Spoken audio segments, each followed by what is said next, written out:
Helen Tunnicliff, award-winning writer. Yeah, how does that feel? It feels really good. Yeah. It feels good to be writing at all. So award-winning is nice. Well, we think you're wonderful. Thank you. We put an advert out for a writer with our little creative idea together. What made you respond so quickly? It was the fact that you were female. I think for starters, I thought it'd be nice to write for two female performers. Excellent. I just enjoy anything anyway, writing, something that's interesting. I didn't even know what you were looking for at the time, so what did I write? It was about a vegan and a Gemma Collins one of you, wasn't it, something? I think it was two women in a waiting room. Yeah. And we put this ad out, and we specifically wanted a female writer, obviously, who understood the dilemmas and traumas and journeys of women. And it's really funny because you were the first one to respond. We did get quite a few replies, and it's like, I was trying to, why we jumped at you so quickly. It's like, you know, when you go in the shop and you buy it, you look at a dress and you think, oh my God, that's gorgeous. But there's got to be something better out there. Yeah. So you go out and you wander around all day looking for this outfit and you think, you know what? I was the first dress. I think that first dress was the best one. And you were that for us. The minute we read it, it just was so comfortable, so easy, so funny, so gobby. And you know, thankfully you agreed to come and meet us. I loved it. It was fantastic. And the other thing is, when you met us both, I mean, obviously you haven't seen anything that we've done with your script just yet, but you saw us two, met us on a rainy day in Manchester. How come you came up with the script so quickly? I don't know really. I just getting this, you know, inspiration, and I'm just off. And I think meeting you both as well helped, because then you can see your actual real personalities and inject that into the characters. I don't know, I just really enjoyed it. Once I started writing it, it just came and it just flowed, and I just enjoyed it. And I think it's nice because you're both women, sort of my age group, which I can relate to. An award-winning writer. So tell us about that. And plus, when we met, you name-dropped all these amazing people. You thought, I just stalk people. Yeah. They don't know me, I'm just in the loft. But you worked with so many amazing people. I worked with Kay Mellor, which was amazing. She really helped me. I think she taught me how to be a proper writer. She saw something in me, but she knew that I just didn't really know what I was doing, like too many characters, no structure, and sort of taught me what to do, but said just, you know, you're good at dialogue, so you just need to. So I've learned a lot, I've learned so much.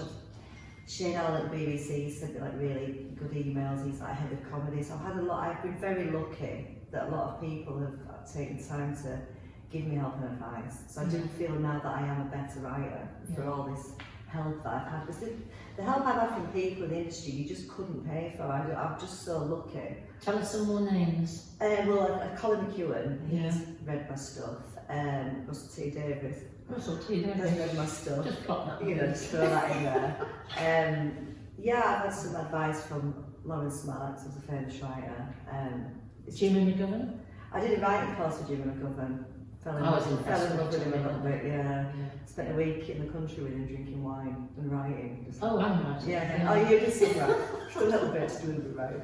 So no, yes, I've done well. So it's just the award is for a sitcom that I've got on Amazon Prime called Green Fingers, which is just a little low budget independent sitcom, but it's gathering fans, I hear. It is, yeah. It's a sort of Father Ted meets Ground Force kind of weird scenario thing. But yeah, we've had like Charlie Chuck in it and Ross Lee in it, and people really like it, which is bizarre. You're naturally funny, and you naturally, like the two women, like Joni and Willett, have disasters go on in their lives.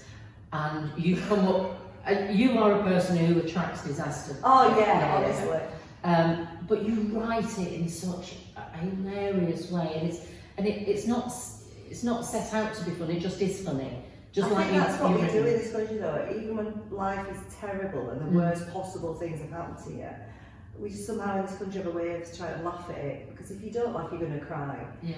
And when you're writing about things like homelessness and stuff, it's like you don't want to sound like you're laughing at it, but you can't just be sad about it. Not everybody that's homeless will be sad. You know, people still have a sense of humour. And they've got personalities. Yeah, and they're not all just the stereotype of what you think. Like, especially this year, loads of people have lost businesses, jobs, homes, been lonely, had depression, probably ended up homeless. You just... So I have to make that funny. So I've had a bad week. But this is it. So you've got this fine line between not looking like you're laughing at something, but still being able to laugh in terrible situations, which I think we've all done. Because everybody's gone through something really traumatic and still can laugh now. So that's what you have to do, isn't it? You have to put try and put a bright side on terrible things sometimes. Yeah, and you do it impeccably. You do it quite naturally, and I can't wait for you to see. Oh, I know, I can't. To perform for you, because we want to perform for you to see how we brought these two I may characters. cry. I'm very emotional. Cry and laugh at the same time. Yeah, That's sort of your style, isn't it? Yeah, definitely. No, I can't wait to see it. I'm just really pleased that you picked me. Yeah. Oh, you stood out a mile, and I think these two characters, even though they are a bit absurd, I think people will warm to them. What do you think? Definitely. I think people like that, don't they? Comedy double acts have always worked anyway. Like for years, everybody, and like there was two women who aren't sort of what people want women to be. Two women that are a bit irresponsible and a bit stupid, like Ab Fab. That's what people like. They like to see middle-aged women being ridiculous because, you know, why do we have to grow up and be boring? Because we are ridiculous. Yeah, my life's ridiculous. I know it is. Especially lately.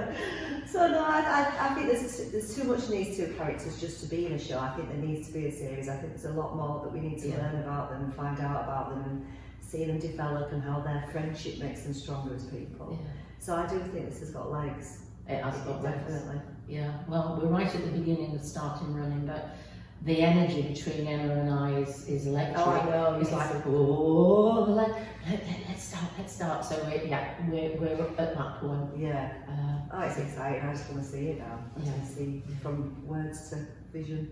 Well, thank you, Helen Tunnicliff. Thank you very much. Writer, comedy writer extraordinaire, award-winning. I'm going to get a t-shirt. Yeah. Thank you very much. Might have to be a big one. Rude.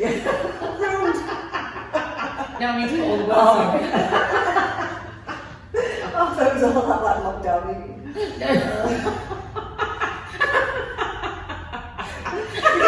Massive t-shirt. No, it'd be award-winning, Helen Tunnicliff, female writer, peculiar.